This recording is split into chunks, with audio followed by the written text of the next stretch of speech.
Assalomu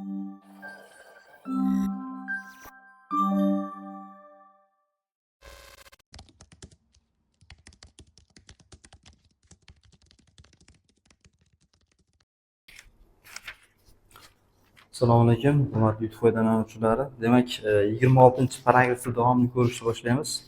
Prosent mavzumiz edi. O'tgan safar darsimizda 30-misolgacha ko'rganmiz. Bugun vazifa shungacha bo'lgan. Demak, 31dan boshlab ko'rib ketyapman. Demak, masalan, shartini o'qiymiz. 30 ta talabadan 25 tasi qishki sinovlarning hammasini topshirdi. Ba'zi sinovlarni topshira olmagan talabalar barcha sinovlarni topshirgan talabalarning necha foizini tashkil qiladi? Barcha sinovlarni topshirgan talabalarning necha foizini tashkil qiladi? Demak, qarang. Mayda 25 ta odam qishki sinovga topshiryapti. O'zi jami talabalar nechta edi? 30 tami. Demak, nechtasi topshirmagan? 5 tasi imtihonga qatnashmagan.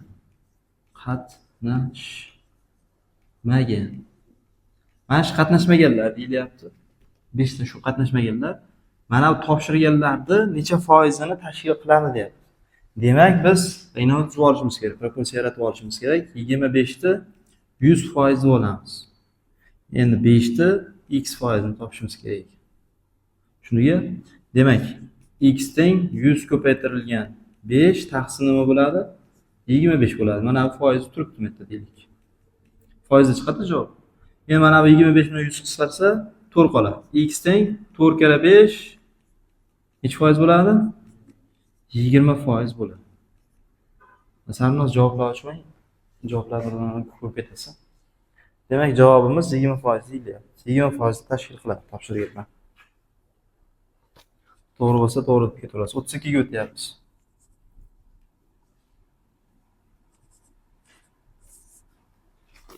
To'g'rimi? Xo'p, yaxshi. Qutiga 25 kilogramli massali yuk joylandi. Agar qutining massasi yuk massasining 12% ni tashkil etsa, qutining massasini toping. Xo'p, yaxshi. Demak, quti bor ekan. Mana bizning qutimiz. Shu qutiga deyilyapti. Qanaqa deyapti?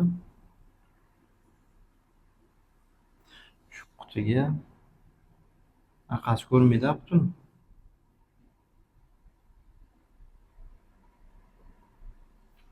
Xo'p, shu qutiga 25 kilogram massa yukli joylandi. Mana bu yerda yuk bor.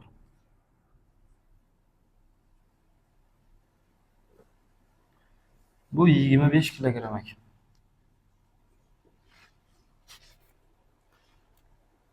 Agar qutining massasi yuk massasining 12% ni tashkil qilsa, demak, qutining massasini aytayapti. Mana bu yuk massasini deyapti, 12% ni tashkil qiladi. Demak, yuk massasi necha kilogram edi? 25 kilogram. Bu necha foizni tashkil qiladi? 100% li yukimiz. Endi aytayapti, sandiqning og'irligi deyapti, shu qutining og'irligi shu yuk massasining 12% ni tashkil qiladi. Demak, qutining massasini x qilib topishim kerak. Endi aytayapti, bizdan so'rayapti, qutining massasini toping. Bo'ldi, shu x topib qo'ysak bo'ldi. Demak, x topish uchun 25 ni ko'paytiraman nimaga? 12 ga. Bo'laman nimaga? 100 ga. Qisqaradimi? 4 qoladi. 4 bilan 12 ketsa x teng nima chiqar ekan? 3 chiqar ekan. Ya'ni 3 kilogram ekan qutining massasi. To'g'rimi? Xo'p, 34-misol ishlaymiz. 34-misolda shartni o'qiyapman. Ikki sexda 690 ta kira yuvish mashinasi ishlab chiqarish kerak. Birinchi sex ishlab chiqargan mahsulotning 2/9 qismi, ikkinchi sex ishlab chiqargan mahsulotning 80% ga teng. Birinchi sex qancha mahsulot ishlab chiqargan? Xo'p, qaranglar, ikkita sex bor ekan. Birinchi sex va ikkinchi sex deb sarlavha qo'yapman. Demak, bu x da nima qilish kerak? Mahsulot ishlab chiqarish kerak.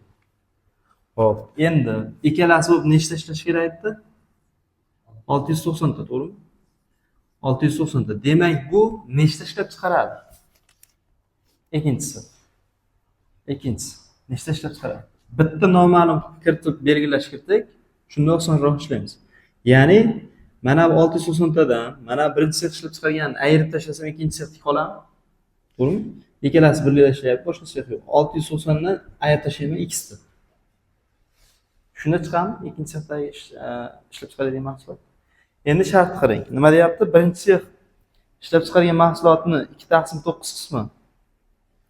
Birinchi sex ishlab chiqargan mahsulot o'zini ishlab chiqargan mahsulotini 2/9 qismi ekan. Mana umumiy emas. O'zini ishlab chiqargan mahsulotning 2/9 qismi teng bo'ladi deyapti. Ikkinchi sexdagi ishlab chiqargan mahsulotning 80% ga deyapti. Ikkinchi sexda nechta ishlab chiqaradi? 690 minus x dan. Demak, shuni tenglab ishlasak bo'ldi. Xo'p, endi mana 80% nimaga aylanishi kerak? Qismga o'tib olishim kerak. Ya'ni shu 80% o'chirib sal teparoq qo'ysak. Qismga aylantirish uchun nima qilaman? 100% ga bo'lib o'raman. Bo'lib o'rsam 2/9x teng bo'lib qoladi nimaga? Qisqarsa 4/5 ga. To'g'rimi? 20 ga qisqarib ketdi ikkovi. Qavs ichida 690 minus x. Xo'p, endi 2x/90 deb turaylik. 4/5 ni xatma-xat ko'paytiraman. 4/5 ko'paytirilgan 690 minus 4/5 ko'paytirilgan x bo'ladi. Xatma-xat ko'paydi. Endi mana 2x/9 ni oldiga mana buni plyus qilib olib o'tay. 4x/5 teng. Mana bu bilan bu qisqaradi, to'g'rimi? 650 ta bo'lganda 130 ta chiqadi. 40 ta oshishchasi bor, 8 ta. Necha bo'ladi? 138 ta. 138. Aniq. Xo'p, endi bu tomonda qolyapti. 4 ko'paytirilgan 138 qolyapti. Umumiy mahraj beraylik bu tomonga. 45, 5 bunga ko'paysa 12 plus bunga 9 ko'paysa 36x. Mahrajda 45 bo'ldi. Teng 4 ko'paytirilgan 138. Ko'paytirmay turamiz, qisqarish mumkin. Qo'shib yuborsam x'lar 46x. X kelib bittada topib qo'ya qolaylik. 4 ko'paytirilgan 138 ko'paytirilgan mana bu 45 o'tam. Pastda mana buni qo'shib yubordik, ikkovi. Necha bo'ldi? 46x. Mana bu yerda 46 bor, pastga tushdi. Mana 46. Endi mana bu bilan bu ketadi. Nech qoladi? 3 qoladi. X teng mana ikki o'zi.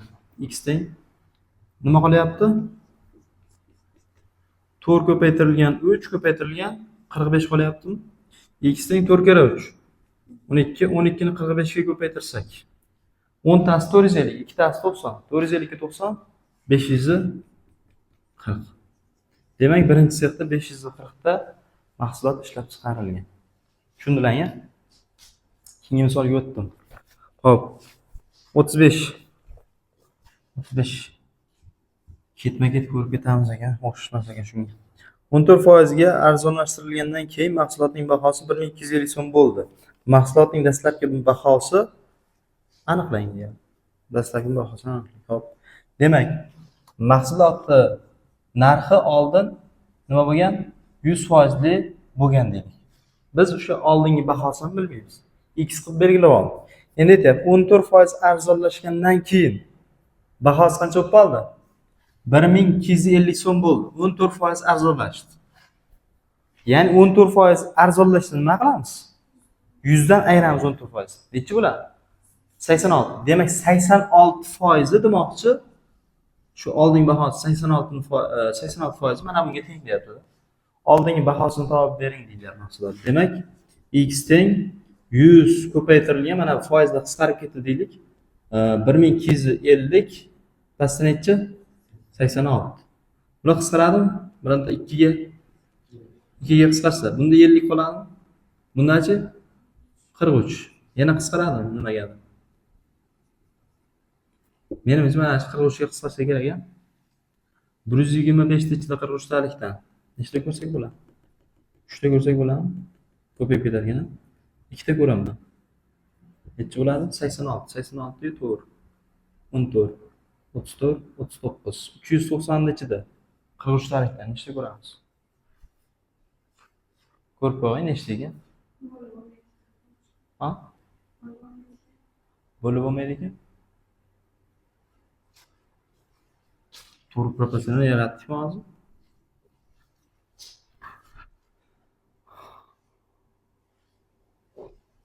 14% arzonlashdi. Mahsulot bahosi 7 so'm.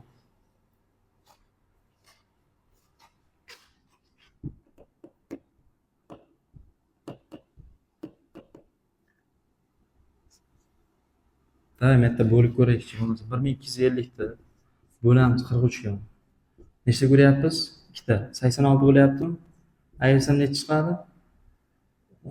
9 u bitta tak 11, 11 dan 8 olsak 39. 390 nechta ko'ramiz? 9 ta ko'rsak bo'ladimi?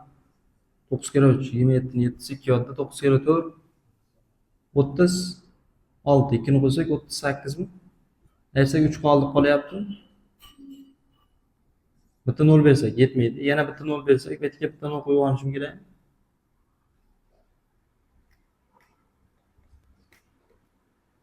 Yani belki bir yerga qo'yib oldim. 300 ni ichida 43 talikda nechta bor? Nechta? 6 ta. 7 ta ko'rsakchi. Ko'payib ketadi 6 ta ekan. Hop 6 kere 3 18, 8 bir yoqda, 6 kere 4 24 bir yoqda 25 ha. Hop ayirsak 42 mi? 420 9 ko'ramiz. Vaqtga ketyapti deylik endi. Juda ham topyapmak. Menimcha shunaqa son chiqar ekanda bunisi. Shu chiqqan javobni 50 ga ko'paytirishimiz kerak ekanda. Mana shugacha oldik, yaxlitlab. Endi 50 ga ko'paytirsak bitta virgul siljiydi baqa, ha? 29 069 ni 5 ga ko'paytirgan deyapti. 45 ni 5 to'g'ri yoqda, 34 3 yoqda 5 kere 0 3 5 kere 9 45 to'g'ri yoqda 14. Yani virgül 2 ta. X'ten 1453,45 chiqyapti. Endi taqriban shunaqa.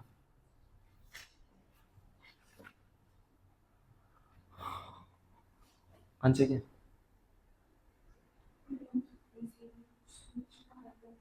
1900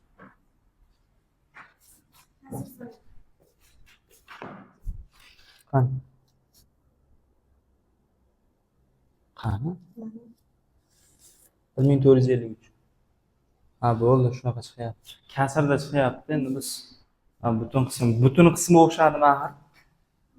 Bo'ldi, ham o'xshaydi. Shunaqa javob chiqyapti demak. Hop, 35 dan keyingi misolga o'taylik. 36. Hop. 36 ni o'qiyapman. Ishlab chiqargan samaradorlik birinchi yili 15% ga, ikkinchi yili 16% ga o'sdi. Shu 2 yil ichida samaradorlik necha foizga oshdi? O'tgan safargi gaplashganmiz mavzu boshida qandaydir mahsulot ketma-ket qandaydir foiz oshsa, necha foizga oshdi degan savol berdim-ku. 20% dan oshganligi uchun 2 marta necha foiz dedik? 44% ga oshdi dedik, to'g'rimi? Endi bu yerda hozir necha foizdan oshyapti? Bir marta bir xil oshmayapti-da. Bir marta 15%, ikkinchi marta 16% oshdi. Agar bilmagan odam 15 ga 16 ni qo'shatda necha deydi? 31% ga oshdi deydi. Biz hozir samaradorlik tikaylar x deb belgilaydigan bo'lsak, shu oldin nima bo'lgan? Oldida 1 bo'lgan. Demak, birinchi yili deb salov qo'yapman, birinchi yil. Demak, birinchi yilimiz mana buni o'chirib turaylik. Birinchi yilimiz samaradorlik 15% ga oshdi. Demak, 15% ga oshsa 100% emas. Nima bo'ladi? 115% bo'ladi. 115% imiz qism ko'rinishida 115 bo'ladi, to'g'rimi? 115 x deb turaylik. Ya'ni bu samaradorlik. Endi ikkinchi yili deyilyapti. Ikkinchi yili samaradorlik necha foizga oshdi? Endi samaradorlik x emasda 115x bo'ldi samaradorlik. Mana bu yildan keyin. Endi ikkinchi yil 16% o'shyapti. Endi mana buni oldida necha turibdi? Buni oldida 1 turibdi. Shu nima? 100%. Endi 16% esa 116%. Qismda 116 ga oshib qolyapti ekan. Mana bu narsamiz. Tushunishmi? Endi 116 ni 115 ga ko'paytirsak bo'ldi. Necha chiqadi? Ko'paytirib tashlang. Nereye? qarab o'tiramiz. 1.16, 1.15 siz ko'payib mana unday qilganda boshlaysiz. Men menga yozib beraman. 1.16 shuni ham maydalab yozib o'tmak. Aytdim o'tgan safar, aytdim doskaga yozyapman, ana hisob kitobini qilib turinglar. To'xtamaslik uchun. 1.16, 1.15 ko'paytirsak necha? 1.1000 x chiqadi, shunaqa, to'g'rimi? Endi samaradorlik qanchaga oshdi desa, oldin mana bu yerda samaradorligimiz x desak, oldida necha turgan edi? 1 turgan edi. Hozir nima bo'lib qoldi? Endi 1.1334 ni ayiramiz 1 dan. Teng 0.1334 bo'ladi. Bu nimada chiqdi hozir? Qism ko'rinishida chiqdi. Foizga o'tib qo'yish uchun nima qilishim kerak? 100% ga ko'paytirishim kerak. Ko'paytirsam 2 ta 0 ajratib baqa silsitib beraman. 33.4% ga oshdi deymiz ekan. Tushundingizmi? Agar qo'shib qo'yadigan bo'lsak necha bo'ladi? 31% bo'ladi. Ancha ham 2.4% ga adashgan bo'lamiz. Endi bu raqamni kattaygan sari xatolik ham kattalashib ketadi. Tushundingizmi? Doskani ko'chirib olaylik. Xo'p, 37-misolni ko'ryapmiz. Birinchi son 80 ga teng deyilyapti. Mana birinchi son dedik, 80 ga teng ekan. Xo'p, keyingisi ikkinchi son birinchi sonning 80%. Ikkinchi son birinchi sonning 80% deyapti. 80% ni topish uchun 0.8 ga ko'paytiraman 80. Mana 80% bildiradi. Mana bu berilgan son. Xo'p, bu natijasi nima chiqadi? 8 kira 8 deganim, ya'ni mana bu 0, buni ozod qilishga ketsa, nima chiqadi? 64 chiqadi. Demak, ikkinchi sonimiz 64 ekan. Endi aytilyapti, uchinchisi esa birinchi va ikkinchi son yig'indisining 50% ga teng. Demak, mana bu son deyapti, bu ikkovini yig'indisining 50% ga teng. 50% ni topish uchun 0.5 ga ko'paytiraman. To'g'rimi? Hop, hisoblaydigan bo'lsak, bu degani 80 ga 64 qo'shsak 144. 0.5 1 taqsim 2 degani. Ya'ni 2 bilan mana 144 ketsa 72 degani. Hop, bizdan nima so'rayapti? Bu sonlarning o'rta arifmetigini toping. Hop, bu sonlarda o'rta arifmetik, ya'ni 80 qo'shilgan 64 qo'shilgan 72 o'rta arifmetigini topish uchun nechta son bo'lsa o'shanga qo'shib turib 3 ga bo'ladi. 3 ta son bo'lsa 3 ga bo'lamiz, 4 ta bo'lsa 4 ga. Hop, bo'ldi. Demak, qo'shib o'radimiz. Mana bu ikkovi necha chiqdi? 144 chiqdi. 144 ga 70 qo'shsak 214. 214 ga 2 ni qo'shsak 216 bo'lingan 3. 21 da ichida 7 ta, to'g'rimi? 6 yo'ldan yursa 2 ta. 72 deylik. 72 ekan xullas, o'rta arifmetik. 37-misol. Shuniga 39 ko'ryapman. 39. To'g'ri burchakning bo'yi 20% ga orttirildi. Xo'p, to'g'ri burchak chizib olaylik. Mana bu to'g'ri burchak deylik. Mana bu bo'yi, bu eni. B tomon bo'yi bo'ladi. Bo'yi 20% ga orttirildi. Demak, bo'yini 20% ga orttiramiz ekan. Mana sal balandroq bo'lsin, ha. Mana deylik. Bo'yi oldin nima bo'lgan? 100% bo'lgan. Endi 20% ga orttirsak, necha foiz bo'ladi? 120%. Oldin 1 turgan narsa endi nima bo'lib qoladi? 1.2 b bo'lib qoladi. Shunga 120% bo'ldi endi. Uning yuzi o'zgarmasligi uchun enini qancha foizga kamaytirish kerak? O'tgan safar ishladik, foydali ish koeffitsiyentiga o'xshagan. Foydali ish koeffitsiyenti. Xo'p, demak, oldin yuzi qanaqa bo'lgan? S bo'lgan. Ya'ni mana bu eni uzun bo'lgan. Hozir bu nima bo'ldi? Qisqardi. Nimaga? Yuzini o'zgartirmasligimiz uchun. Demak, yuzini topishni ani b ga ko'paytirishimiz kerak. To'g'rimi? Shunda nima chiqadi? S chiqadi. Endi buni hozir aytayapti. S chiqishi uchun mana 1.2 b ni nimaga ko'paytirishim kerak? Ya'ni mana bu enini x bo'lsak, nimaga ko'paytirsak yana a b kelib chiqaveradi deyapti. Tushuntira oldimmi? Xo'p, endi mana bu s bilan bu s nima? Bir-biriga teng. Teng bo'lganligi uchun mana bu qismlari ham teng bo'ladi. Ya'ni a ni b ga ko'paytirganim teng bo'ladi 1.2 b ni x ga ko'paytirganimga, to'g'rimi? Chetdan blar qisqarib ketsa, mana bu 1.2 degani nima degani? 6 taqsim 5 deganimi? Mana x bu tomonga yozdim. Shu teng nimaga? A ga. Hozir mana b bo'lish tushgan uchun qisqarib ketdi. Endi x topish uchun nima qilaman? 5 ni ko'paytirib 6 ga bo'laman. Shunda A kelib chiqadimi? Demak, hozir oldingi holati A ni oldida necha turgan? 1 turgan. Hozir nima bo'libdi? 5 taqsim 6. Bu 1 dan kichkinami? Demak, nechadir foizga kamaygan. Necha foizga kamaygan bilish uchun 5 ni 6 ga bo'lamiz. Nima chiqadi? 5 ni 6 ga bo'lsa. 10 ekasi ko'rinishda chiqadi. Bo'lib ko'ring mana. Yoki yozib qo'yinglar. 5 ni 6 ga bo'lib beramiz. Bitta 0 beramiz, 0 butun deb yozib olamiz. 50 ta ichida 6 tarafdan 8 ta bor. 48 bo'ladi. Ayirsam 2 0 beraman yana. 20 ni ichida 3 ta bor. 18 ayirsak 2. Demak, davrda ketaveradi. 3. To'g'rimi? Xo'p, biz deylik 0 davrda 8 ni yozib, davrda 3. 80 chiqib turadi. Yaxlitlab oldik deylik, ha? Endi xo'p. Mana bu holatga keldi. Endi oldida 1 bo'lgan oldin deyilyapti. Shuni 0.83 ni ayirsak, chiqadi 0.17 mi? Bu qism ko'rinishda chiqdi. Endi shu 0.17 ni ko'paytirib qo'yamiz nimaga? 100% ga. Foizga ko'paytirsak 17% ga kamaygan bo'ladi. Yani 17% ga kamayishi kerak. Taqriban shunaqa chiqadi. Mana bu taqriban hisoblaydi. Taqriban deylik.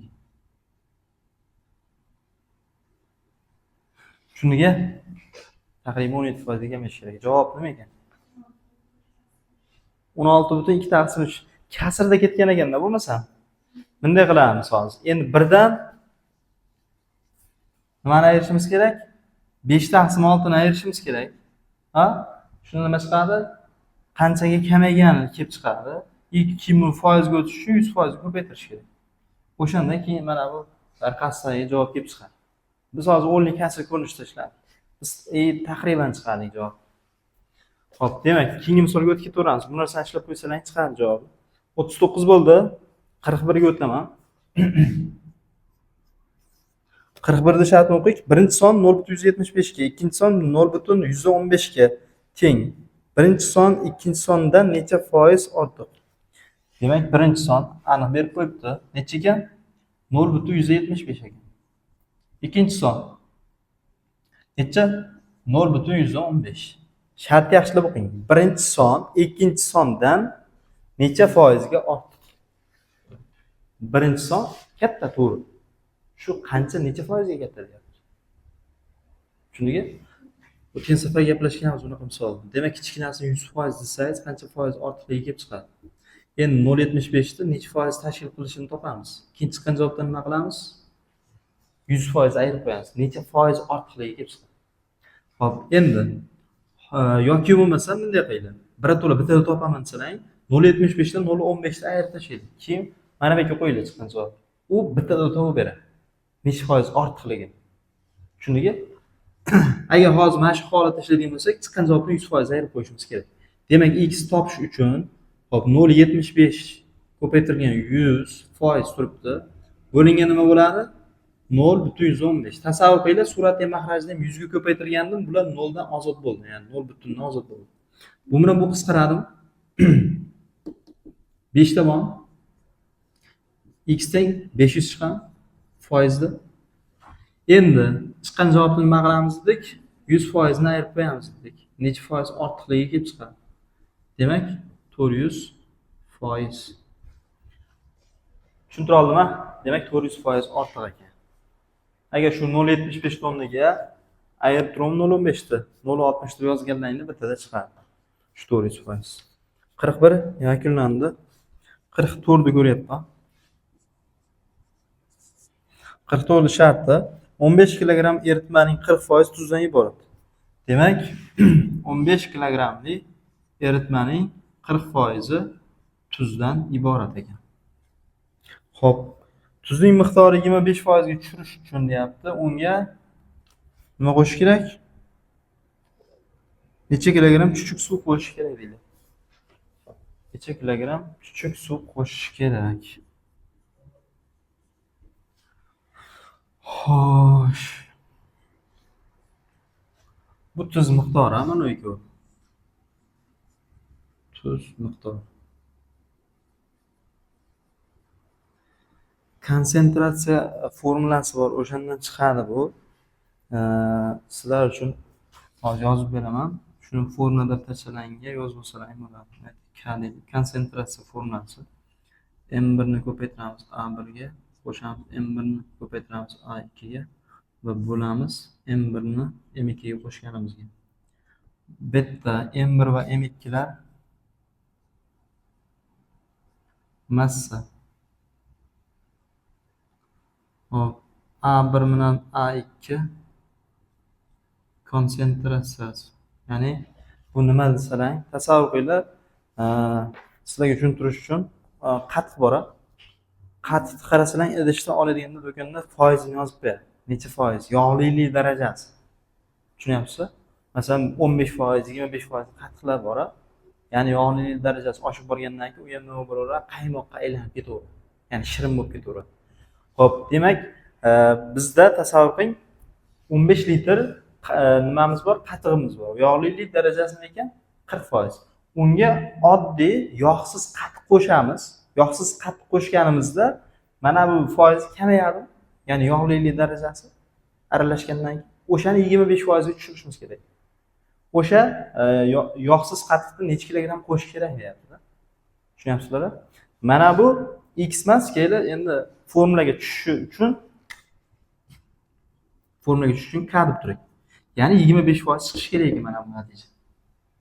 Endi formula bo'yicha ishlaydigan bo'lsak, tepaga ishlayapman. Hozir bizda nimalar bor? Yozib oling. M1 bor. Nimaga teng? 15 kilogrammga teng. Endi buni yog'lilik darajasi deylik 40%, ya'ni A1. A1 40%. Endi M2 bormi? Yo'q, shuni topish kerak. Shu M2 ni topish kerak. Ya'ni qancha qo'shishimiz kerak? Necha kilogramm qo'shishimiz kerak? Endi A2 bormi? Hozir nima dedim? Yog'siz qatiq dedim. Yog'siz qatiq degani bu degani yog'i yo'q, 0%. Tushundingizmi?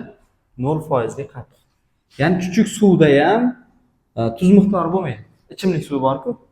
Shunaqa deylik, hali distillangan suv deylik, qaynatilgan suv. Shunda tuz miqdori bo'lmaydi. Xo'p, bunda ham xuddi shunaqa. Tushunib olsalar. Endi bizda K bor. Nima? 25% ekan. Demak, shu tenglamadan topamiz. K ni o'rniga necha qo'yay? 25% qo'yaman. Teng bo'ladi. M1 ni o'rniga 15 ko'paytirilgan. A1 ni o'rniga 40% plus M1 ni o'rniga. Mana bu yerda 1 bo'lib qolib, mana shu 2 uzr. Mana shu M2 demak, M2 ni topishimiz kerak. Shu yo'q. Ko'paytiruv A2 nimaga teng? 0% ga. Demak, bo'lamiz M1 ni M2 ga qo'shganimizga. M1 bor. Necha kilogramm? 15 kilogramm. M2 yo'q. Mana shu nomad. Endi hop, nima ish qilamiz? Mana bu 0% ko'paytirsak, bu yo'q bo'lib ketdi. Ha? 0 ga ko'paytirdik. Endi 25% bilan qarang, tasavvur qiling, mana bu ifoda bilan mana bu 25% o'rnini shuni almashtirdik. Bu yerda 15 plus M2 tepaga chiqdi-da, bu yerda 15 ko'paytirilgan 40% tagiga mana 25% tushdi. Endi foiz bilan foiz ketadi. Ha? Mana bu 25 ikkita 5 midi? Bitta 5 bu bilan qisqardi 3 bo'ldi, bitta 5 bu bilan qisqardi 8 bo'ldi. Demak, 15 plus M2 teng nima qoldi? 3 kere 8 qoldimi? 15 plus M2 nima chiqadi endi? 3 kere 8 24. M2 ni topaman deydigan bo'lsam, 24 dan ayirishim kerak, mana bu 15, ya'ni minus bo'lib o'tdi. M2 nima chiqadi? 9 chiqadi. Demak, 9 kilogramm chuchuk suv qo'shish kerak ekan. Qatiq misolida gapiradigan bo'lsam, 9 kilogramm yog'siz qatiq qo'shib olsa, shunda nima bo'lar ekan? Yog'lilik darajasi 25% ga tushadi. Ya'ni bu misolda tuz darajasi, tuz miqdori 25% ga tushadi. Tushuntira oldimmi? Endi sekin qatiq biznesi boshlasam bo'ladi. Hop, stop qilaylik, doskani ko'chirib olamiz. 45-misolni ko'ramiz. X deyilyapti. Va x 0 dan katta deb qo'ygan. Xo'p, ga teskari bo'lgan son x ning 16% ni tashkil etadi. X ning qiymatini toping. Yaxshi. Qarang. Mana bu son ekan. X degan sonimiz bor. Endi bunga teskari son bor. Teskari son. Teskari son degani nima deyapti? Nimani tushunardik? Nima bo'lsa teskari son deyardik. Ha, ko'paytmasi 1 ga teng bo'lsin. Endi aytyapti, mana bu son deyapti. Buni teskarisi 16% ni tashkil qiladi, mana buni. Demak 0,16 x ga teng ekan. Tushunyapsizmi? Endi teskari sonlarni ko'paytirsak nimaga teng bo'lishi kerak? 1 ga teng bo'lishi kerak. O'sha teskari sonlar x va 0,16 x mi? Shu teng nimadan chiqadi? Bo'ldi, tamom. 0,16 ni 16 taqsim 100 deb tursak bo'ladimi? To'g'rimi mana bu? Mana bu x ga ko'paytirib yubordim, x kvadrat bo'ldi. Teng 1. Endi 100 ko'payadi, 16 bo'linadi. X kvadrat teng 100 taqsim nima? 16. Endi buni ishlash uchun ikkala tomon ildizga kirgizish kerak. Ya'ni ildiz degan narsani o'tganmiz yo'q. Prosta hozircha tushunib turing, mana bu kvadratdan ketdi. Ya'ni x chiqib kelyapti. Faqat modulda. Endi siz bilmaysizda bu narsani. Musbat yoki manfiyligi. Ildiz aytadi, mendan deydi, faqat musbat son chiqadi deydi. O'shaning uchun modulga qo'yib qo'ydi. Agar manfiy bo'lib qolsa, modul nima qilib qo'yadi? Musbat qilib qo'yadi. Doim nima bo'ladi? Shunda musbat degan shart bajariladi. Bu tomonda mana bu 110 ni kvadrati 16 4 ni kvadrati bo'lganligi uchun mana bu yerda ildiz bo'lgan kvadrat bilan bu ketadi. Modulda x teng bu 10 taqsim 4 chiqadi. 10 taqsim 4 chiqadi. Nimaga bu o'zi chiqib kelyapti? Modulsiz chiqyapti. Nima deysizlar? Bu haqiqiy son. Bu ko'rib turibman, bu musbat son. Bo'l, demak modul shart emas bunga. Tushunasiz? Mana bu noma'lum, siz bilmaysizda shuni. Manfiy yoki musbatlik. O'shaning uchun modul olib chiqyapsiz. Bilmasangiz shunaqa olib chiqasiz. Bilsangiz, demak bittada olib chiqib qo'yaverasiz. Bular qisqaradimi 2 ga? Shunda modulda x teng bo'lib qoladi nimaga? 5 taqsim 2 ga. Ya'ni nimaga teng ekan? 2,5 ga. Endi modul ikkita holatda ochiladi. Bitta musbat tashlab olasiz, shunda x teng 2,5 chiqib keladi. Bir marta oldiga manfiy qo'yib ochasiz. Minus x teng 2,5 mi? Mana bir marta oldiga manfiy qo'yib ochdim. Endi minus aql o'tib ketsa, minus 2,5. Endi bizda ikkita javob chiqdi. Qaysi birini olaman? Mana shart bekarga bermaganda. Nima degan? 0 dan katta degan. Demak, bunisini olaman, bunisini olmayman. Demak, x'imiz bizdan so'ragan son 2,5 ga teng ekan. Tushundingmi? Hop, 46-misol shartini o'qiyapman qaytadan. Hop. Aytyapti, 1 dan 120 gacha bo'lgan sonlar orasi 2 ga ham 5 ga ham bo'linmaydiganlari nechta deyilyapti. Hop, qarang. 1 dan boshlanganligi uchun mana 120 ni olaman-da. Oxirgi sonni. Shuni 2 ga bo'laman. Chiqqan natija nima? 60. 60 da mana shu sonlar ichida 60 da 2 ga bo'linadigan son bor. Bizim tushunasizlarmi? Hop, endi 120 ni 5 ga bo'laman. Shunda nima chiqadi? 24 chiqadi. 24 da shularning ichida 5 ga bo'linadigan son bor. To'g'rimi? 5 ga karali bo'lgan sonlar. Ana endi qarang. Bitta ish qilamiz. Mana bu 60 tani ichida 5 ga bo'linadigan sonlar qo'shilib ketganmi, qo'shilmaganmi? Qo'shilib ketgan. Qaysilar masalan? 10, 2 ga ham 5 ga ham bo'linadi. 20, 30 shunga o'xshagan. Demak, 24 ta nima bor? 5 ga bo'linadigan son bor. Shularning ichida mana shu sanagan 10, 20 lar 12 ta chiqadi. Ya'ni shuni yarmi bo'ladi. Ya'ni 24 ni 2 ga bo'lsak 12 mi? Demak, 60 ta ichida 12 ta mana 12 tasi bunga qo'shilib ketgan. Tushunyapsizmi? Demak, 12 tasi faqat 5 ga bo'linadigan sonlar qolgan. O'shalar 5, 15, 25 lardan mana shunaqalardan tobora borib 115 gacha-da. Shulardan 12 ta bor. Demak, bunga qo'shib o'raman. 12 ta. Chiqadi necha? 72. Demak, bizda xulosa qiladigan bo'lsak, 72 ta 2 ga ham, 5 ga ham bo'linadigan sonlar bor. Yoki faqat 2 ni o'ziga bo'linadi, yoki faqat 5 ta o'ziga bo'linadigan sonlar nechta ekan? 72 ta ekan. Ikkalasiga ham bo'linmaydiganlarni ishlatsa, endi 120 ta sondan 72 ta sonni ayirib tashlasak, 48 ta son nima bo'ladi? 2 ga ham, 5 ga ham bo'linmaydi. Shu 46 yakunlaymiz. 47-misol. X Y'ning 75% tashkil etadi. Y esa Z dan 300% ga ko'p.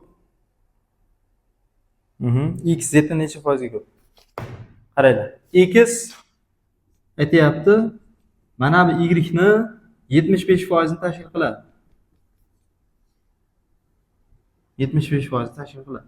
Endi aytyapti, mana bu deyapti. Bundan deyapti 300% ga ko'p deyapti. Demak, bu 300% ga ko'p bo'lsa, 3 taga ko'p deganda gapda. Bu Z bo'lsa, mana bu 4Z deyapti. Ya'ni 300% ga ko'p bo'ladi shunda. Endi nima qilamiz? X deyapti, Z dan necha foizga ko'p deyapti. Shu savolga javob beramiz. 0.75 turadi. 0.75 ni Y o'rniga mana Z orqali ifodalaganman, olib kelaman. 4Z. Ko'paytirsa mana bu qismini X teng 3Z chiqadimi? Endi aytyapti, mana bu narsa deyapti, bu narsani solishtir deyapti. Ya'ni X necha foizga katta. Endi buni qanchaga kattaligini bilish uchun 3Z dan ayiramiz. Bitta Z ni. Nima chiqadi? Ikkita Z mi? Yani mana bu ikkisini oling, butun qismini 2 ni olib turib 100% ga ko'paytiring. Necha foizga ortiqligi kelib chiqadi? Ya'ni javob nima chiqadi? 200% chiqadi. Ya'ni 200% ga ortiq. Keyingi misolga o'tdik. 48.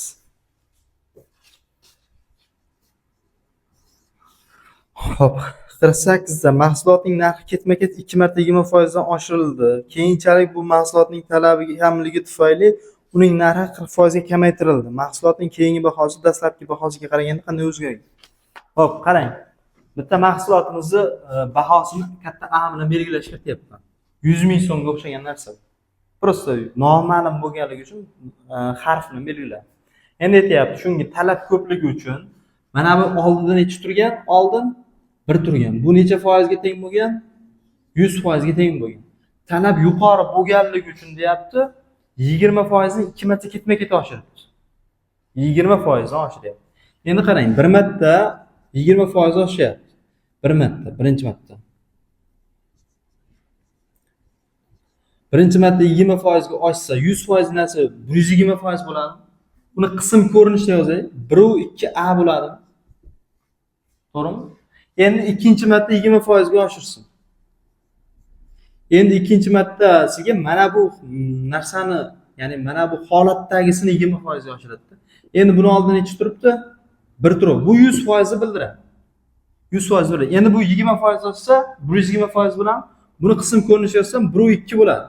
1/2 ko'paytirilgan 1/2A bo'ladi. Mana bu qavcha yopildi.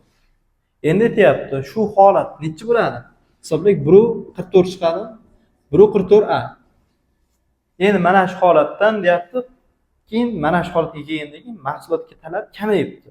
Kamayganiga nimaga tushirib qo'yibdi uni narxini? 40% ga tushirib qo'yibdi. Shunaqami? Xo'p, endi qarang. 40% ga tushirgan bo'lsa, buni oldida necha turgan? 1 turgan. Shu 100%, 40% ga tushirsa, 100% dan 40% ayring. 60%. Qism ko'rinishida 0.6 bo'ladi. 0.6 qavs ichida 1/44A ekan. Demak, buni natijasini topish uchun 0.6 ni 1/44 ga ko'paytiraman. 86.4 chiqyapti. Qanaqada? Yo'q, unaqa chiqdi. 0.6 ni 1/44 ga ko'paytiring. Necha chiqyapti? 0.864. A chiqyapti. Ana endi qarang. Oldingi holatiga qarang. Necha turgan? 1. Hozirchi 0.1864 turibdi. Endi buni farqini so'rayapti. Oldin 1 bo'lgan narsa hozir mana bu holatga kelib qoldi, qism ko'rinishda. Foizga o'tadigan bo'lsa 100% ko'paytirib qo'yishimiz kerak chiqqan natija. Teng bo'ladi. Qanchaga o'zgargan?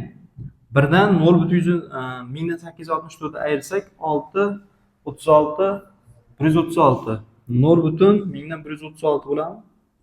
Ko'paytirilgan 100% turibdi. Necha bo'ladi? 13.6%. Nima bo'lgan? Oldingi holatiga qarang hozir. Kamayganmi? 1 turgan narsa 0 butun bo'lib qoladi. Kamaygan. Qanchaga kamaygan? 13.6% ga kamaygan. Undan narxini qimmatlatmagani yaxshi. 2 marta 20% ga oshirib, bitta 40% tushib ketadigan bo'lsa, 13,6% ga narxini tushirgan bo'ladi oldingiga nisbatan. Tushundingmi? Bitta pauzaga yozib olaylik, keyingi misolni ko'ramiz. 49-misolni ko'ryapmiz. Misol, agar kubning qirrasi 10% ga kamaytirilsa, uning hajmi necha foizga kamayadi? Hop. Kubni qirrasini 10% ga kamaytirsak, uni hajmi qanday o'zgaradi? Kub bilamiz qanaqa bo'ladi? Hamma tomoni kvadratdan iborat bo'lgan, shakl. Hamma tomoni nimaga teng? Bir xil kattalikka. Eni ham, bo'yi ham, balandligi ham nimaga teng bo'ladi? Bir xil kattalik, ya'ni A deb belgiladi. Buni hajmini topish uchun uchalasini, bo'yini, enini, balandligini ko'paytirish kerak. Shunda nimaga teng bo'ladi? A kubga teng bo'ladi. To'g'rimi? Demak, aytayapti, oldin A bo'lgan narsani 10% ga kamaytirsak deyapti. Shunaqami? 10% ga kamaytirsak nima bo'ladi? 10%. Ya'ni bu yerda 100% bo'lgan, 1 bo'lgan. 10% ga kamaysa, 0.9 bo'ladimi? Ya'ni 90% bo'lib qoladi. 10% ga kamaytirilgan. A turibdi. Endi hajmi oldin A kub orqali topilgan bo'lsa, bunday olib kelib o'rniga. Endi hozir nima bo'ladi? 0.9 A ni kubi bo'ladi. To'g'rimi? Endi necha chiqadi? 0.9 kubini topish kerak. Ko'paytiruv A kub teng 0.9 kubi. Hop, 729 0.1729 chiqadi. A kub. Tushundingmi? Mana shu holat. Endi qarang, oldingisi bilan hozirgisini farqini solishtirsak, bu emas aytgancha. Mana bu. Oldin necha bo'lgan?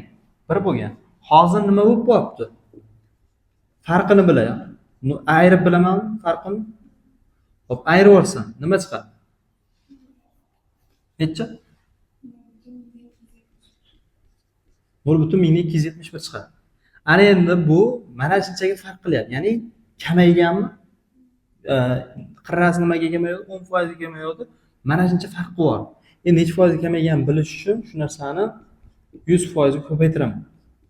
Ko'paytirsam 27.1% chiqadi. Demak, agar qirrasini 10% ga kamaytiradigan bo'lsangiz, uni hajmi 27.1% ga kamayib ketadi. Tushundingmi? Ko'pincha qism ko'rinishida ko'ryapsiz, formula ishlatmayapmiz. Hop, 50-misolga qaraymiz endi.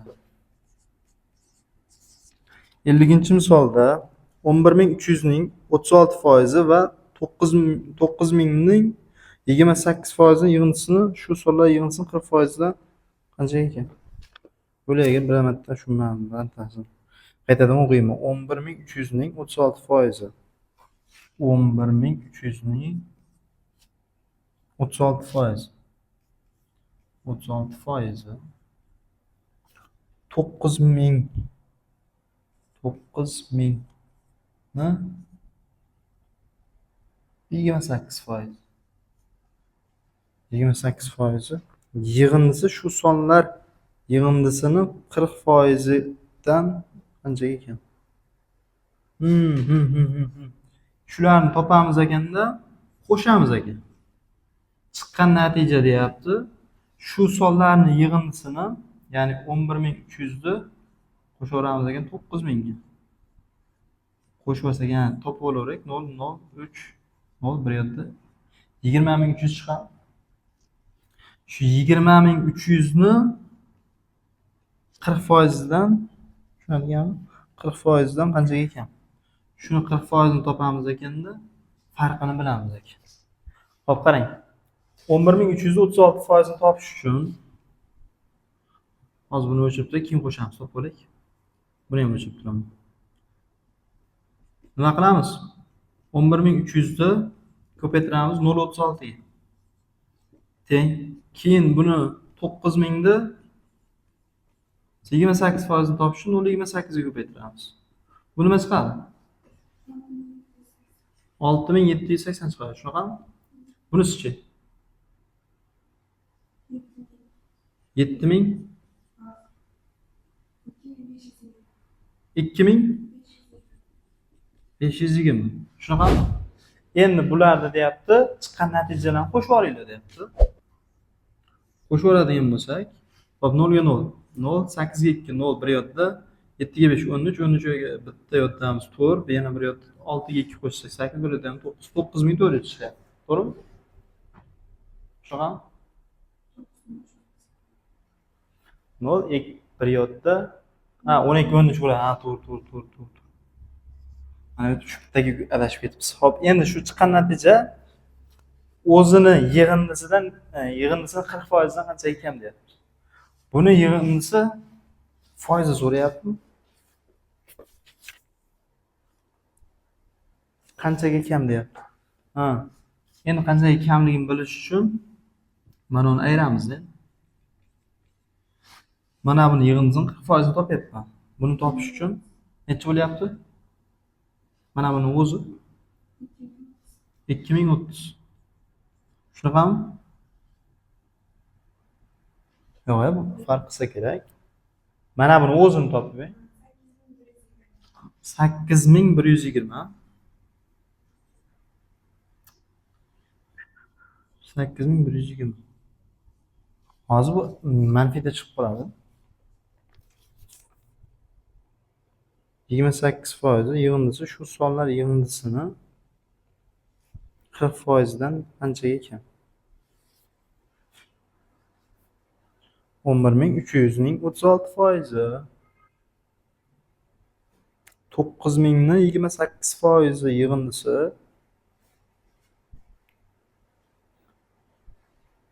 shu sonlar yig'indisining 40%.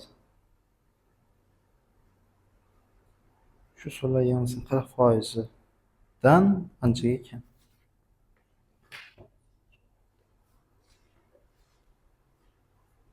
Aniq shuna chiqdimi mana? Hozir boshqa hisoblaylik. 11300 ni 36%. 4068. Mana bu yerda adashib ketyapmiz-da.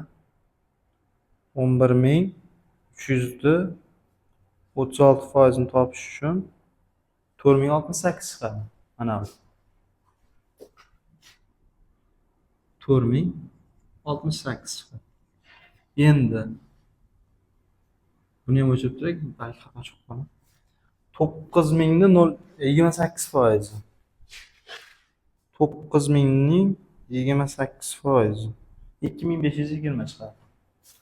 2520. Xo'p, ana endi bular yig'indisini so'raman. Yig'indisini topish uchun xo'p 8 5 6. 6588 chiqyapti. Mana buni o'rniga endi 6588. Endi mana bu haqiqatan shu chiqdi. Buni ayiramiz 6588 ni. Teng bo'ladi. Nechiga? Bemalol. Vaqtimiz ko'p. Kutib turishaveradi. Ayiramiz 6588 ga. 1532 chiqyapti. 1532. Xo'p, shart tushundilaring deb o'ylayman. Xo'p. Buni 36% ni topyapmiz. Buni 28% ni olib turib qo'shyapmiz. Mana buni o'zini qo'shib turib 40% ni topib olyapmiz. Endi solishtiryapmiz. Mana bu chiqqan natija, bu chiqqan natijadan qanchaga ko'p? Ya'ni ayiryapmiz buni chiqqan natijasi va 1532 chiqyapti. Demak, bu natijamiz 1532 ga. 51-misol ko'ramiz. 51-misol shartini qo'yibman. 2 son yozildi. Agar birinchi son 30% orttirilsa, ikkita son yozildi. Men bilmayman o'sha sonlarni A, B deb yozdim. Endi aytilyapti, agar birinchi son 30% orttirilsa, 30% orttirilsa 1/3A bo'ladi.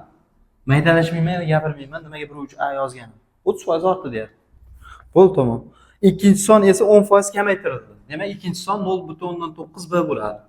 Kamaytirilsa 10% kamaytirilsa, ularning yig'indisi 6 ta orttirildi. Ularning yig'indisi 6 taga orttirildi. Xo'p. Ortadi. Kamaytirildi. Ularning yig'indisi 6 ta ortadi deyapti. Yo'q, 6 ta ortadi deyapti. Xo'p, oldin qo'shilganimiz A plus B chiqadigan bo'lsa, mana bu holati oldingi holatiga qaraganda 6 ta ko'p chiqadi. Bu demak 6 ta kam qachon teng bo'ladi? Bu 6 ta ko'paysa. Ya'ni 6 taga oshsa 6 ta qo'shib yuboradi oldingi holatiga. Endi aytyapti, tak. Agar birinchi son 10%, ikkinchi son esa 20% ga kamaytirilsa. Endi birinchi son 10% ga kamaytirsak 0.9 A bo'ladimi? 10% ga kamaytirilsa. İkinci son esa 20% ga kamaytirilsa 0.8 B bo'ladi. Ularning yig'indisi 16 ta kamayadi. Ularning yig'indisi oldingisiga nisbatan 16 ta kam. Bu 16 ta kam bo'ldi. Qachon teng bo'ladi? Bundan 16 tani ayirib tashlasan. Xo'p, qanday sonlar yozilgan? Bu sistema. Mana bu narsa kerak emas ekan. Sistema. Ayiraman. Tepadan pastda 1 dan ayirsam nima bo'ladi hozir?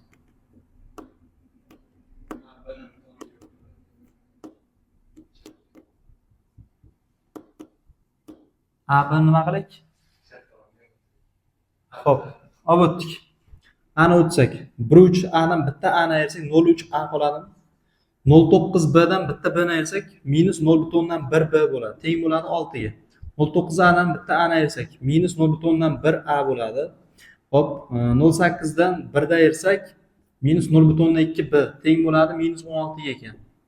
Keyin keyla mana shuni minusga ko'paytirib yubordim deylik. Mana minus yo'q bo'ladi, bu plus bo'ladi, bu ham plus bo'ladi. Shundaga, minusga ko'paytirib yubordik dedi. Dilda tak.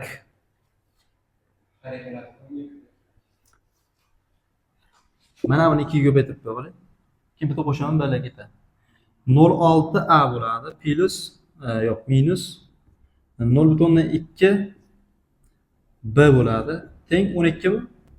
Bunisini o'zgarishsiz yozaman. Teng 16. Sistema. Qo'shib yuboraman.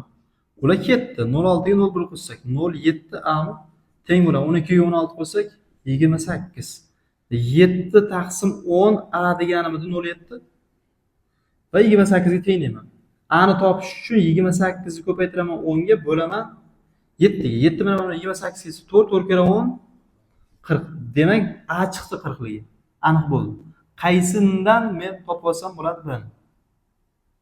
Buni qaysidan topib olay? Mana shundan topib olsam bo'ladi.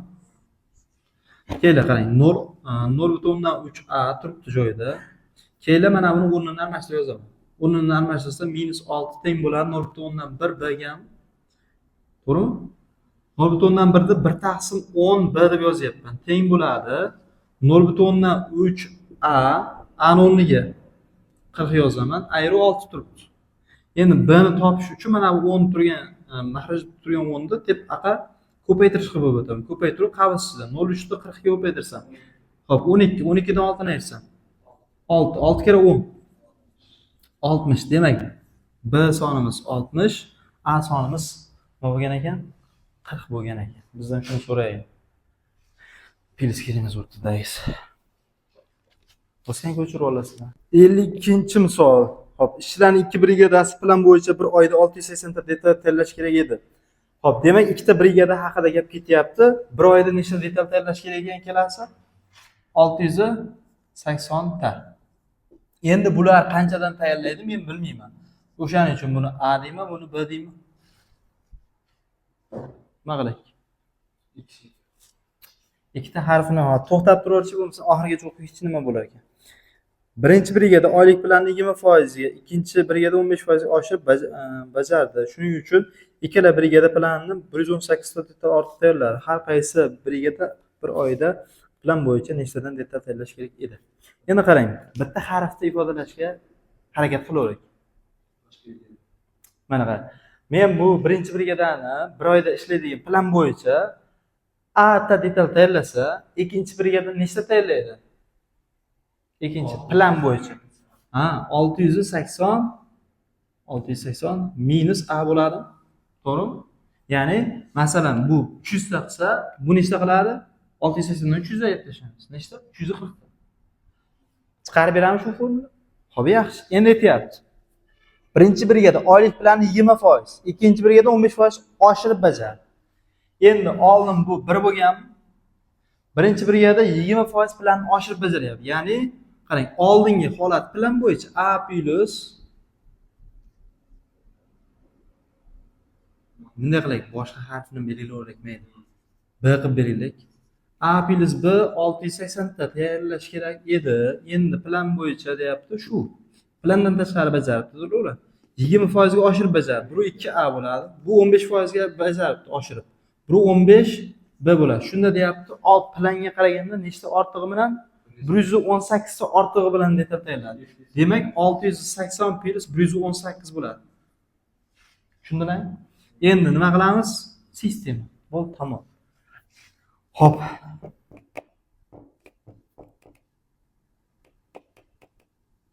Nima ish qilsak bo'ladi? Buni 6 ga ko'paytirik. Buni 5 ga ko'paytirik. Bo'laveradi. Shunda nima bo'ladi deb? 6A plus 6B teng 680 ko'paytirilgan 6. Bu 2 ni 5 ga ko'paytirsak 6A bo'ladi. Bu 15 ni 5 ga ko'paytirsak 5 2 7 5 75 chiqadi. Va B teng bo'ladi 680 118 qo'shsak, hop, necha bo'ladi? 798. Buni 5 ga ko'paytiramiz ekan. Sistema ayiraveramiz. Qayerdan? Tepadan pastga ayiramiz. Bular ketadi. 6B dan ayiramiz. 575 B ni 0.25 B bo'ladi. Teng. Endi 680 ko'paytirilgan 6 dan ayiramiz. 798 ko'paytirilgan 5. Mana shuni hisoblab beringlar. 0.25 B ni kelib 0.25 ni men 1 taqsim 4 deb yozib tursam bo'ladimi? 0.25 deb beradi. Ko'paytirilgan B teng bo'ladi. Mana buni hozir hisoblab berishadi. Endi B ni 90 chiqarmikan? Shuni natijasi 90 chiqadi. Ya'ni mana bu birinchi ish, ikkinchi ish, mana bu uchinchi ish bo'ladi. Shuni 90 chiqadi. B ni topish uchun 4 ni 90 ga ko'paytirib qo'ysak bo'ldi. 4 kira 9 36 bitta 0 ni 360 chiqadi. Demak, B ni topdik. Ya'ni ikkinchi brigada qiladigan ish nechta ekan? 360 ta. Qaysi tenglamadan A ni topa olsak bo'ladi. Mana tayyor. A ni topadigan bo'lsak 680 ayrilgan nima bo'ladi? B bo'ladi. A teng bo'ladi 680 ni ayiramiz 360 ni. A teng bo'ladi 320. Shunaqami? Demak, birinchi brigada 320 ta detal tayyorlangan. Plan bo'yicha. Endi bizdan shuni so'rayapti, plan bo'yicha so'rayapti. Har qaysi brigada bir oyda plan bo'yicha nechtadan detal tayyorlash kerak edi degani uchun mana shunaqa holatda qoladi bo'ldi javobimiz. Agar plandan tashqari ular qana bajargan, bu 20% orttirib bajargan, bu 15% orttirib bajargan. Plan bo'yicha, plansiz deganda mana bu hisob kitobni qilardik. Xo'p, yaxshi, 54 ga o'tdik. 54. Bilamasizlar, ozgina bo'sh qolsa yozmay qolyapti, yaxshi. Sababi nima ekan? Savdogar 200 so'mga 2 xildagi tovar sotib oldi. Natijada 30% foyda qildi. Xo'p, 2 xil tovar sotib oldi. Birinchi tovar, ikkinchi tovar deb qo'ydi. Sarlavhani.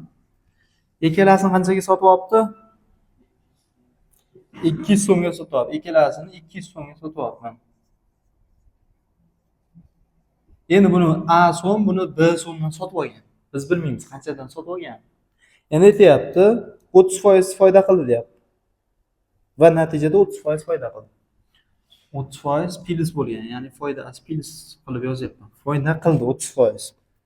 Agar u birinchi tovardan 50%, ikkinchisidan 20% foyda qilgan bo'lsa, u har bir tovarni necha so'mdan olib kelgan.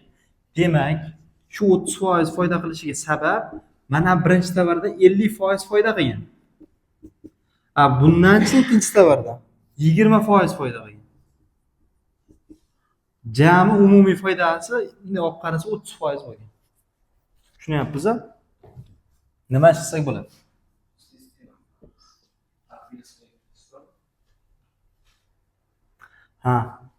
Bu kelgan narx.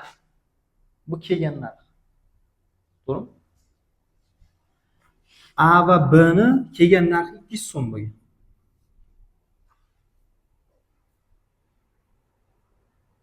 Xo'p, kelgan narxi 200 so'm bo'lgan. Endi buni 50% foyda qilish uchun narxini 50% oshirib sotadi, to'g'rimi? Shuni 50% foyda qiladi. 1.5 A. Buni 20% foyda qilgani uchun 1.2 A B qilib sotgan. Va qo'shgan ekan, natijasi 30% ga oshib qoldi. Ya'ni olding olgan puliga nima qo'shilib qolibdi? 30%, 1.3. Ko'payadi. Bu sistema menimcha shunaqa. Bitta ko'raylikchi. 0,3 ko'payadi. Nimaga?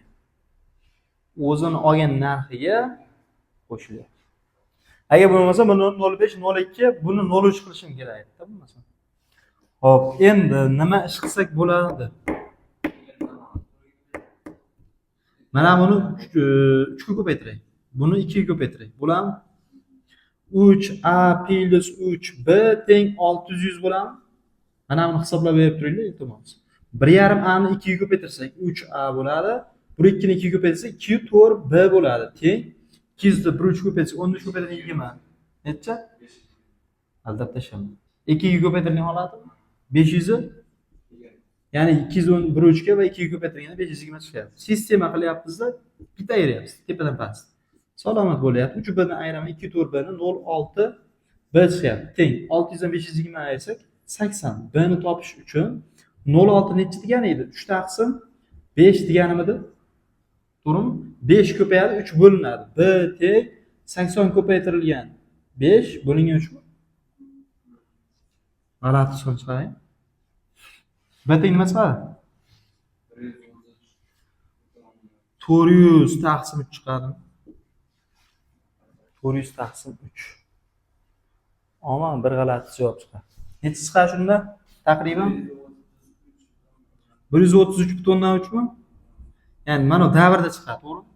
Mahraj 3 bo'lganligi uchun. Javobini ko'ringchi, haqiqatdan shunaqami ekan? Qaysi ko'rinishda bergan? Shunday qo'ygan, mana bu holat. Shunaqami? Aralashgan o'tmagan. Bo'ldi. Demak, mana bu javobimiz kerak emas. Sizlar chalg'itmasin. Endi nimani topib qo'yaylik? A ni topib qo'yaylik. A ni qaysi teng nimadan? Mana shu formuladan foydalanib topamiz. Endi mana shu ishlayman men. A ni topish uchun 200 dan ayiraman nimani? Mana bu b aka o'tadi. B ni. Endi A teng deymanda 200 ayrilgan 400 taqsim 3. 3 kere 200. 600 bo'lib tepaga chiqyapti, ayri 400. Pastda 3. A teng nima chiqyapti? 600 dan 400 ayirsak 200 taqsim 3 chiqyapti. Mana bizdan so'ragan tovarlar. Ha, shu 3 ga bo'lsang, qanchadan olganligi kelib chiqadi. Bizdan shuni so'rovmidi? Ha, necha so'mdan sotib olgan degan. Bu demak shu. Bitta misol sig'diramiz. Bilamasizlar, mashhurlar.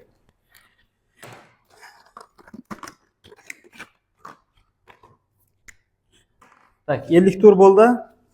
56 ni ko'ryapman. 56 da aytyapti. Ikkita kurtka va bitta shim uchun 160 so'm to'landi. Nima bor ekan? Kurtka bor. Ikkinchi shim bor. Hop, shim. Endi qarang. Bitta kurtkani bahosini A deb turay, bitta shimning bahosini B deb turay. Men bilmayman, hali masalani to'liq o'qiganim yo'q. Aytyapti, ikkita kurtkaning narxini bilishni nima qilasiz? Bitta kurtkani narxini 2 ga ko'paytirsangiz chiqadimi? Ikkita kurtkaning narxi va bitta shim uchun deyapti. Va bitta shim uchun qancha to'labdi? 160 so'm to'labdi. Tenglamani tuzib oldim. Hop, kurtkaning bahosi 20%, shimning bahosi 25% arzonlashtirilgandan keyin butun xarid 125 so'm bo'ldi. Endi qarang. Kurtkaning bahosi 20% pasaytiribdi. Oldin 100% deb bo'lgan narsa 20% ga kamaysa necha foiz bo'ladi? 80%, 0,8 bo'ladi, 0,8 A bo'ladi. Endi bunda butun xarid deyapti-da. Butun xarid qanaqa bo'ladi? Ikkita kurtkani bitta shim oldim. Endi butun xarid deganlik uchun 2 qo'yaman. Ya'ni ikkita kurtkaning narxi 20% dan 20 dan olyapti. Ikkita kurtkani. Endi bitta shim olyapti. Shim qanchaga pastladi deyapti? 25% ga pastladi. Bu 100% narsa bir turgan bo'lsa, endi 0,75 bo'ladimi? 25% ga pastlagan bo'lsa, bitta bo'lganligi uchun bunga 1 yozmadi. Shart emas. Teng bo'lyapti. Endi butun xarid qanchaga to'g'ri keladi? 125 so'mga to'g'ri keladi. Bizdan so'rayapti nimani? Arzonlashish kungacha kurtka shim va qancha turgan oldin. Bo'ldi, tamom. Tepani o'zgarsiz yozib turay. Hozir necha bo'ladi bu? 1,6 bo'ladi. 1,6, to'g'rimi?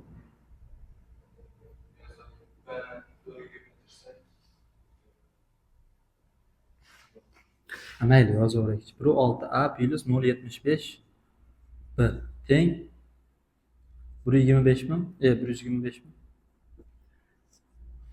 Bari bilaman. Mazzasi yo'q.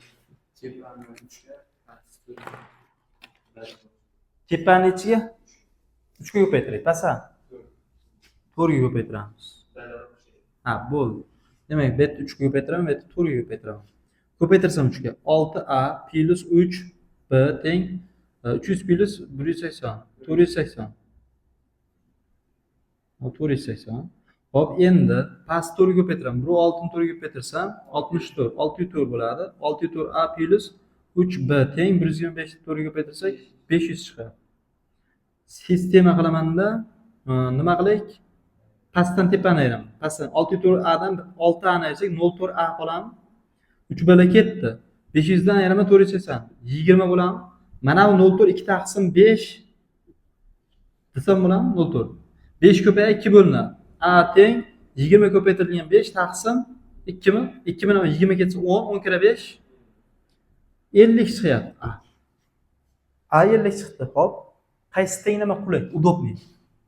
B ni topish. Mana. Men ishlab turaman.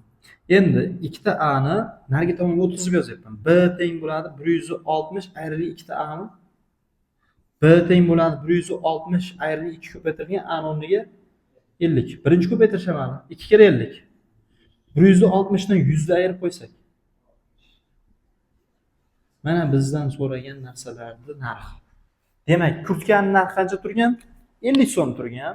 Bitta shim narxi 60 so'm turgan. Endi bozorga nisbatan olmagan. Kurtka qimmatroq yuradi. Bilmaydi, masala tuzayotgan.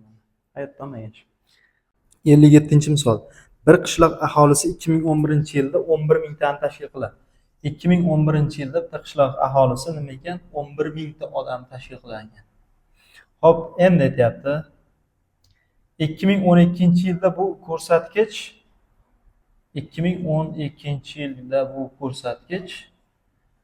6,4 taqsim 11%.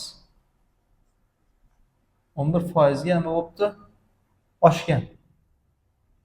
Istalgan sal buyoqqa oshgan deyapti. Ya'ni pils bo'lgan. Bunga qishloq erkaklarining 4% oshgan, erkaklar.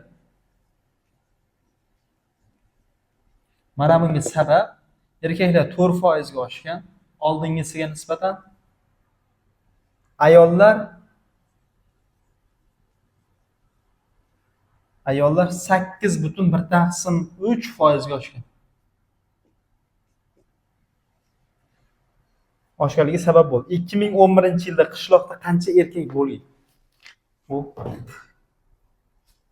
qaranglar, endi bitta tenglama tuzib olsak, 2011-yildagi holat. Erkaklarning sonini A ta deb turak. Ayollar sonini B ta deb turak. Shu erkaklarni ayollar qo'shganda 11 mingta bo'lyapti. 11 mingta bo'lyapti. Hop. Endi 2012-yilga kelyapti-da, qancha foizga oshyapti bu ko'rsatkich? 6,4 taqsim 11% ga oshyapti. Ya'ni mana bu narsani shunga oshiraman. Bu degani buni hisob-kitob ko'raychi, 10 kansirga o'tishga harakat qilaychi. 4 dan 1 bo'lsa chiqyapti. 6,4 taqsim 11. Bunday qilaylik. 11 dan 6 ga ko'paytiraylik, 66 mi? To'g'rimi? 4 ni qo'shsak 70. 70 taqsim 11 foiz. Bu foizda turibdi. Endi qismga o'tish uchun 100% ga bo'laman. 20. Mana foiz turibdi. 100% ga bo'lsam bu qismga o'tadi. Demak, qishloq aholisi shunchaga oshishi kerak. Ya'ni oldingisiga nisbatan. Qo'shuv yana 11 mingta deyman. Shu to'g'ri narsani yozib oldimmi? Mana bu oshgan foizini topib olyapmanda, keyin oldingi aholi soniga qo'shib qo'yapti. Chiqadi, to'g'rimi? Foiz bilan foiz ketdi. Mana bu 11 pastga tushdi. 70 bilan mana bu 0 ketdi deylik. 7 qoldi. Pastda 11 ko'paytirilgan 10 turibdi, ko'paytirilgan 11 ming turibdi, to'g'rimi? Pils ma'noda 11 ming. Endi mana bu 11 bilan u 11 ketadi, 1000 qoladi. Mana bu 0 bilan bu ketadi, 100 qoladi. 7 ga 100 qo'shsak 700 bo'ladi. 700 ga 11 mingni qo'shib yuborsak 11 ming necha chiqadi? 700. Nechtaga ortdi? Oldingisiga nisbatan 700 taga ortdi. Endi bunga sabab deyapti. Sabab ko'rsatyapti. Erkaklar 4%, ayollar 8.1% ga ortganligi sabab bu. Qanchaga ortgan sabab? 700. Endi nima deyapti? Sizlaring erkaklarda 4% yoshlasak, oldin 100% bo'lganda 4% esa plus 4% qismda nima bo'ladi? 1.04 A bo'ladi. Plus ayollar 8.1% ga oshyapti. Ya'ni bu qism ko'rinishda deylik ne bo'lganda, mana davrda bo'lgan. Teng 11700 chiqadi. Keyin shuni 1 ni olib tashay. 0 butun qilay. Kichikroq hisob kitob osonroq bo'ladi. Endi 700 qoldiraman. To'g'ri bo'laverami? Nima deb o'ylaysiz? 4% ga oshishini topyapman. Buni mana bu foizga oshishini topyapmanda. Shu oshishi qanchaga farq qilgan? 700 taga farq qilgan. Oldingisiga nisbatan. Sistema qilib qo'yaman. Endi mujmal narsa beryapti.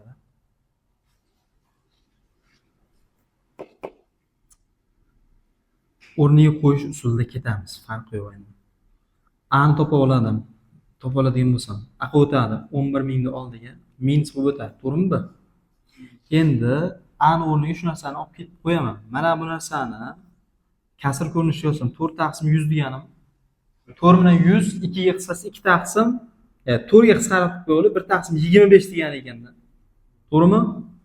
Endi shuni a ga ko'paytirish kerak. Ani o'rniga nima qo'yay? 11 ming ayrilgan b plus mana buni mana unda yozolmadimda, o'nli kasr ko'rinishda yozdim. Endi davr bo'lib ketdi. Endi shu holatga qaytarilib 3 kira 8 24 1 qo'shsam 25 taqsim 3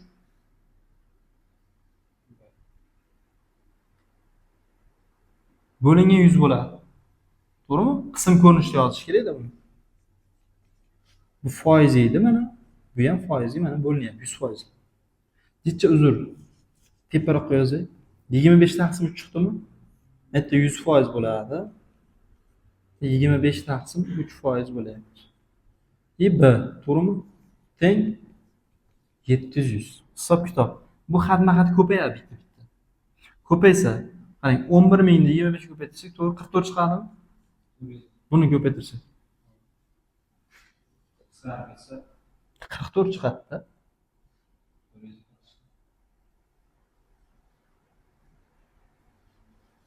Uzr 440 chiqadi. Minus b taqsim 25 bo'ldi. Ya'ni bu ko'payib b tepaga chiqib qoldi. Plus foiz bilan foiz ketdi. 3 pastga tushdi-da, 100 bilan 25 qisqaradi, pastda 4 qoldi. 3 kira 4 12. 1 taqsim 12. B ni ham tepaga yozaverayman, b ni o'rniga. 1 ni o'rniga. Teng 700 mi? Hop, ana endi. Bunday qilamiz. B taqsim 12 ni oldinga chiqaryapman, ayirib b taqsim 25 orqasiga o'tdi va 700 ni oldiga mana 440 tani ayirish qilib o'tkazdim. Umumiy mahraj. Umumiy mahraj. Ko'paytmasida 300 bo'ladi. 300 bo'lsa bunga 25 ko'payadi. Bunga 12 ko'payadi. Pastda 300 bo'ladi. Teng bo'ladi. 700 dan 440 ta ayirsak 260. 25 bilan 12 ta b ni ayirib tashlasak 13 ta b teng bo'lyapti 260 ko'paytirilgan mana bu 300 ga b ni topish uchun 260 ko'paytirilgan 300 ni bo'lib yuboraman nimaga? 13 ga. Mana bu qisqaradi, 20 qoladi. B teng 2 kira 3 6 orqasiga 3 ta nol yozsam 6000. Bu nima edi? Bu ayollarning soni. Qachongi soni? Oldingi soni. Mana bu yerda a ni topadigan bo'lsam, qayerda topdim a ni mana. A ni tayyor topib qo'ygan. Nima bo'ladi? 11000 dan ayriladi 6000. A teng chiqadi 5000. Bu nima edi? Erkaklar soni. Nechinchi yildagi? 2011-yilda. Bizdan nimani so'ragan?